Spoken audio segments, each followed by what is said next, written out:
What's going on, retro gaming fans, and welcome back to another episode from Rehab Gaming. So what we have here is a SEGA Genesis 3-button controller, and what we're going to do is we're going to tear this puppy down, get her all cleaned up, and make her look almost like new. Stay tuned, and we'll get right at it.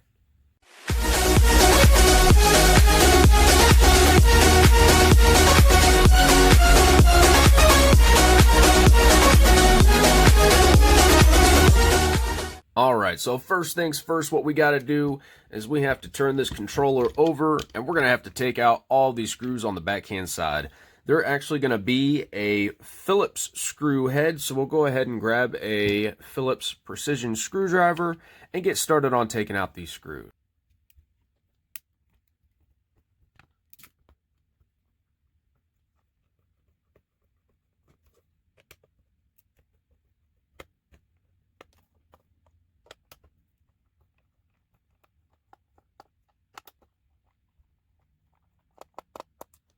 Now that we got all the screws loosened up, we're going to go ahead and dump them all out on our workspace. Make sure we get all of them, and then put them off to the side somewhere where you don't lose them.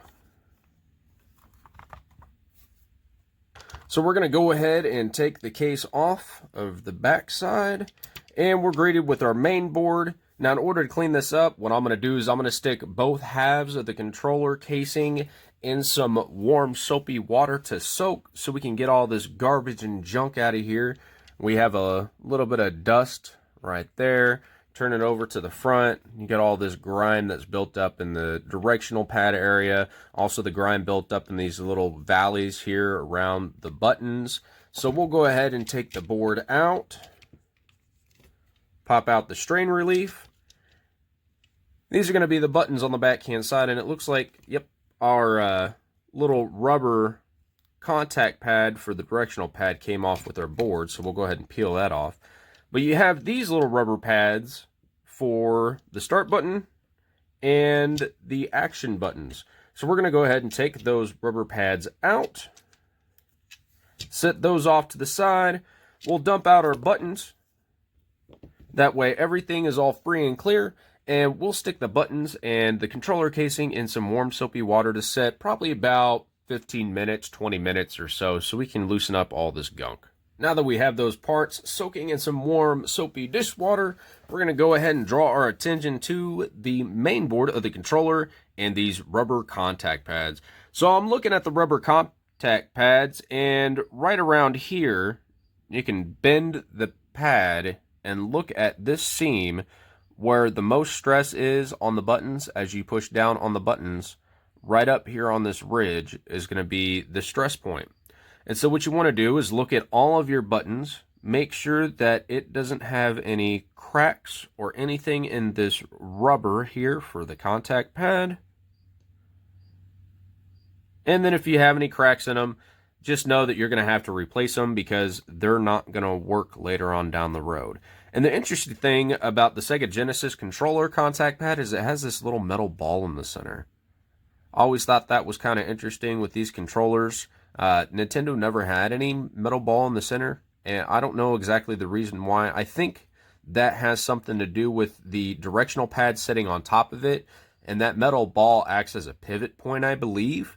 So when you're hitting the different directions, it's not actually rubbing against the rubber here, it's rubbing against this metal ball, which isn't going to be damaged over time from repeated friction. So I think that might be the reason why, and if that is the case, that is a wonderful design feature that Sega decided to incorporate in their controllers. So for starters, we're going to get some 91% isopropyl alcohol. And we're going to go ahead and clean up the top side of these buttons, and then we'll flip the buttons over and clean the contacts on the bottom side. And I believe these contacts are some form of carbon coating that are on top of these that makes it black and shiny like this. You can use graphite if you have to repair these, but that's just a temporary fix. Your best option, if you do have issues with these contacts not having enough of that conductive material on them, then go ahead and just replace them with another pad. You're going to save yourself a headache in the long run. So we're going to go ahead and get right at it.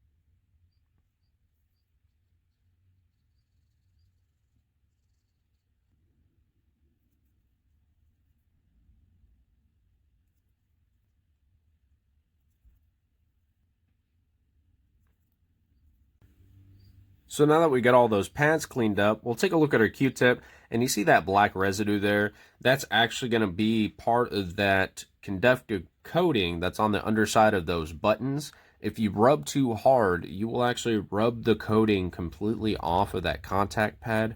So what you want to do is just give it a little brief buff so you can get any debris that might be on that contact pad with some 91% isopropyl alcohol, and then follow it up with the dry Q-tip just to soak up all the remaining alcohol. And also it helps limit the exposure time of the alcohol being on the surface of the contact. So since rubbing alcohol is a substance that can pull stuff off, it is a solvent.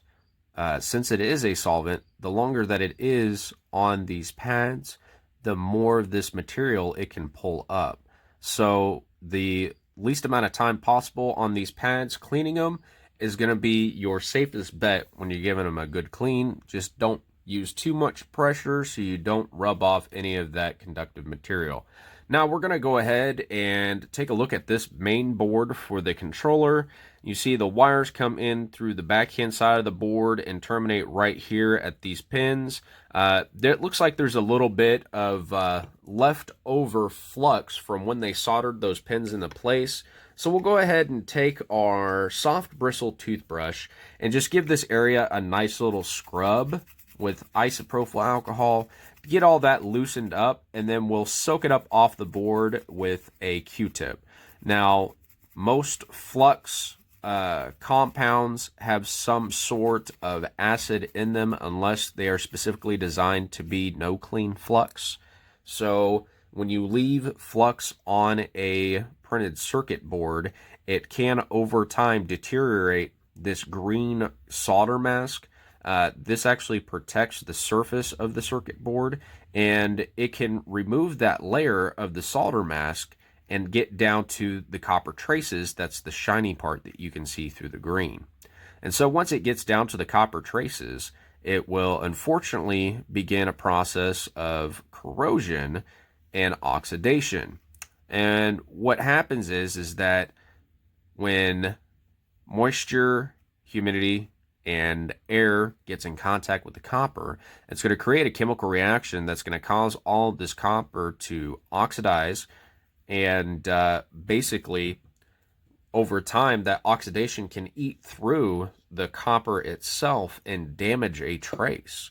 And since we have a few little small traces right here for the buttons, and then we have some very small traces from the controller cable coming in the back of the main board going up to this IC up here, if those traces get broken from corrosion, then your controller's not going to work anymore, and you're going to have to go through with some solder and some flux, get all of that cleaned up, try and remove as much corrosion as you can, try and bridge the broken trace with either solder, using the solder itself as a bridging mechanism, or by using a small thin wire that is coated in some sort of protective coating that mainly is used for the wiring that is wound in electric motors. And you can complete a circuit with that and repair a trace with that just because it is extremely thin. It has that protective varnish on the outside of the wire to prevent the wire from grounding out against something else. Say you're trying to use it on some type of board that has other components or other boards that are in close proximity to that spot. So you can use that wire and then go back over it once you're done getting that wire in there with some UV reactive solder mask, and it acts like a paint. You just paint it on the board. You use either a UV flashlight or a UV laser pointer to cure it, and then it just basically replaces the coating over top to protect that circuit and to prevent further corrosion later on down the road.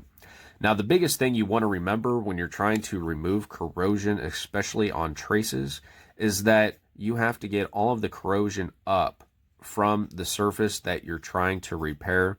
because if you leave corrosion on there and then you go back over and you put replacement solder mask over top of the corrosion, well, that corrosion chemical reaction does release certain compounds, can release gases and stuff like that, and it'll cause bubbling, and it will bubble through that protective layer of solder mask that you just put on there, and it will expose that circuitry yet again to humidity and oxygen, and it'll just continue the process of oxidation and just continue deteriorating the rest of that trace. So now that we got the front of the board all cleaned up, we'll just go over the backhand side of this board, give it a quick little brush over with the Q-tip. There's not a whole lot of gunk in here. This controller was fairly well maintained. I try and stay away from these printed numbers here on the back of the circuit boards as best as possible, just because when you rub over it with a Q-tip soaked in isopropyl alcohol, the alcohol will pull that ink off of the board.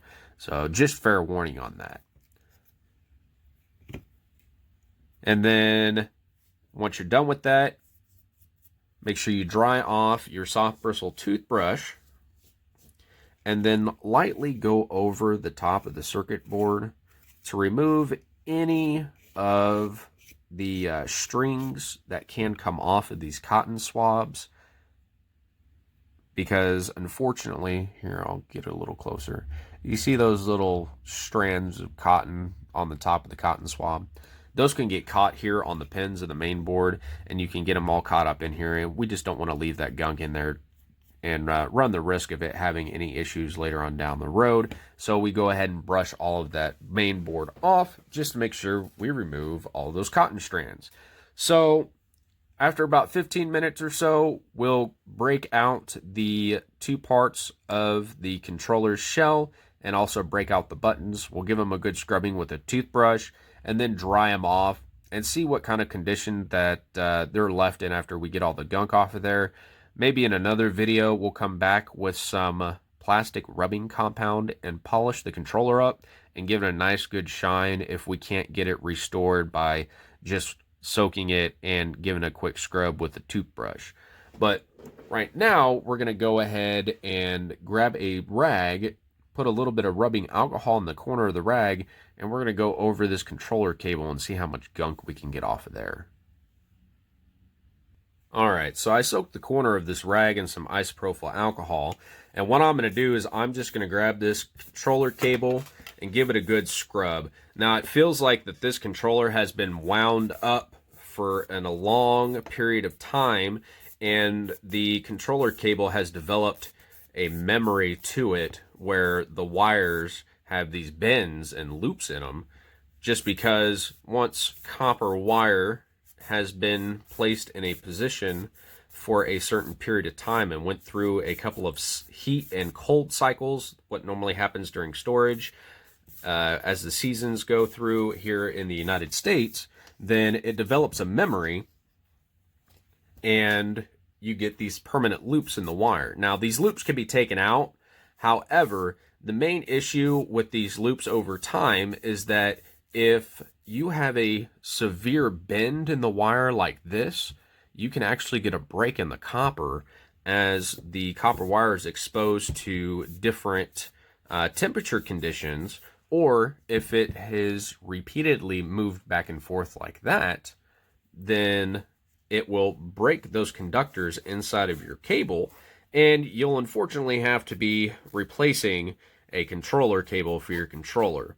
So when I'm storing stuff up, a lot of people, especially kids back in the day, you wrap your cords around your controllers and that's how you put them away. But the biggest concern about wrapping your cord around the controller is right here at the strain relief. You see how it has this 45-degree bend right here at the strain relief?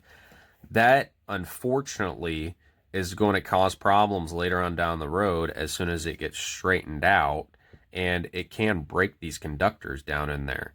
So instead of doing that, what I suggest is when you're putting your controllers up, you loop the cable kind of around your hand like this, and you put it in a loop about like that, and you just loop them up, put a twist tie or a cable tie or something like that around them, and store them like that in a loop instead of wrapped around the controller. That way you have less of a chance of those conductors in the controller cable getting broken over time from strain and moving back and forth. So we're going to go ahead and get this controller cable cleaned up. I'm cleaning up the plug right now. There was a lot of gunk all over it. So I got to try and remove all of that gunk, and then I'll get down in these little holes with the toothbrush and try and pull out anything that might be stuck down in there. Now that we got the controller cable all cleaned up, I do want to show you the gunk I was able to pull off of this. So looking here at my rag, you see this reddish tint? Unfortunately, that is some type of cola, and I would suspect it's some type of cherry cola, seeing as how it's a brownish red tint. And that's some of the gunk that you can get on your controller cable, especially when you get a controller that is used and as old as a Genesis. So we're going to come up here, see if we can focus. You see these little silver shiny rings on the inside of this connector? Those are little metal sleeves that actually go around the pins of the Genesis controller port. And sometimes with repeated inserting these connectors, and when the pins don't get lined up all the way, those metal sleeves, let's see if we can get it focused here. Come on, focus. There we go.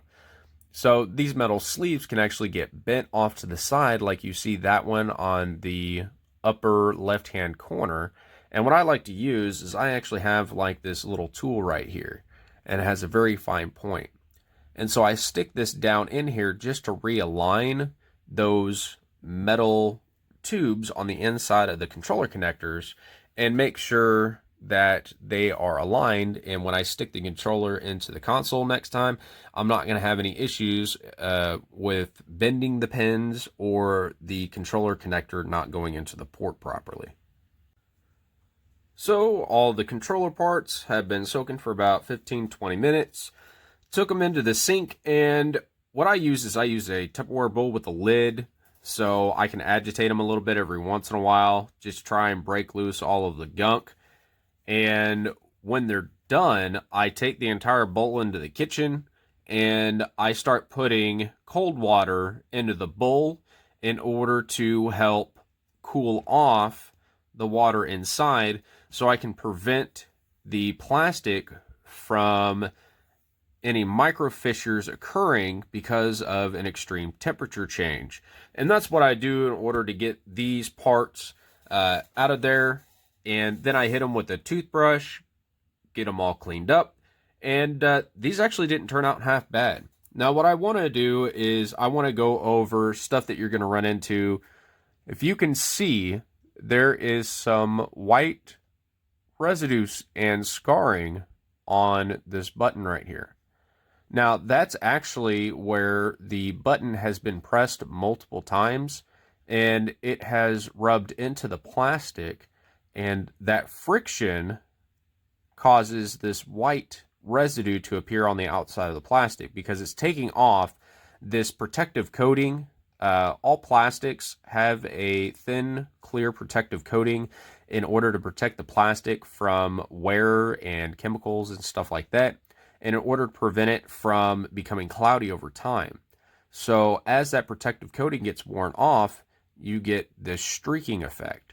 Now what you can do is you can get some plastic buffing compound. The automotive section of your local store should have some, and you can buff up those buttons and get all that residue off. And you can do the same thing with your controller pieces and just buff some of these fine scratches out. You're not going to get them all out, but on the face, you can buff up the face really well, get it nice and shiny, get rid of some stuff like this right here. That's also going to be another spot where that protective coating was wore through. And the only thing you have to worry about is making sure that you don't buff too much on printed areas of the plastic, just so you don't pull off any of that printing. And since this controller is all cleaned up, we're going to go ahead and start the reassembly process. So when you're moving from the buttons out, you'll start with the A button and drop it in. Then you'll take your B button, drop it in right next to the A button, and the top one is going to be your C button. And you just drop it in. Now, these buttons also have little tabs. As you can see, they set down into these guiding grooves here. So you are not going to put the buttons in any other way besides the orientation that they belong. Now, this start button is a little different. So your start button actually has a higher side on one side and then this lower part on the other. So as you can see from the design of the controller, the higher side is going to be towards the center of the controller and the lower side is going to be towards the edge of your controller. So you just go ahead and drop it down, and in order to make sure that it is properly lining up, flip it over and just make sure that it's sitting flush like that. So we'll go ahead and turn it back around and we'll grab our directional pad. So I don't believe that this directional pad has any specific orientation tabs to drop it in besides the 4 that are right here, and they just help the pad guide back and forth and keep it from rotating inside of your controller case. So you can actually turn it and it'll still drop in no matter which way you put it in there. It's going to fit. So the directional pad you won't have to worry too much about. It's the action buttons and your start button that you're going to have to make sure that you get in their proper orientation. So we'll go ahead and take these rubber contact pads, stick them down on the inside of the buttons, and if you can see right there, there is a little indentation in the center of your button. That actually fits this section of your contact pad, and they drop down in there and lay flat. So when you're putting your controller back together, if it's not going together exactly like you expect it to, just make sure that these contacts are sitting inside of the buttons properly. And then same thing with your directional pad. It does not have any orientation guides besides these 2 holes here. And those 2 holes actually go into these risers right here on your controller face. So we'll go ahead and take our controller main board and we'll stick it back in, making sure all of the holes of the main board light up with the guideposts here. And then we will take our controller strain relief and seat that back into the controller. And I'm trying to remember which way that this one actually goes in. There we go, like that. So the bend in this specific controller cable is going to be towards the back. Most of them is going to be that way from people wrapping the controller cable around in order to tie up the cable with the controller. And as soon as you get that strain relief right seated in there perfectly, it's going to actually have a square notch on that rim where the rim of the strain relief sets into the controller housing itself. You'll take the back of your controller, stick it on the front, make sure that you get it properly seated all the way around, make sure you don't have any gaps, and before you put the screws in, what I like to do is I like to just test the buttons out just to make sure that they feel right, and then go into putting in the screws. That wraps it up for this project. Got the Genesis controller all broke down, got it all cleaned up, soaked the plastic pieces in some warm soapy water, and then we went ahead and reassembled it after cleaning all the contacts and button pads. Now, what I want to say in closing is that with these screws, they do hold moisture over the years of them being stored, and if you're in a humid environment, what you want to do is as soon as you get the screws taken out of the backhand side of the controller, go ahead and buff them up with a microfiber cloth with a little bit of rubbing alcohol on it, because that'll get that rust taken off, and I'll try and prevent future problems with those screws rusting, because moisture will set in the screw heads and it'll make them a lot more prone to being stripped out, and it'll make it harder to disassemble the controller later on if you have any issues or if you need to clean it again. Now, the other thing I wanted to mention is that with all of these controllers that have cables where they have been wrapped around the controller itself, there is a very easy way to get these cables to relax again. If you have a storage container that you can set outside that is opaque, like one of those blue Rubbermaid containers or something like that, you can do that on a warm sunny day where it's no more than 80-85 degrees or so. Set the controller inside of the tote, put the lid on it, let it set for about, I'd say about an hour, hour and a half.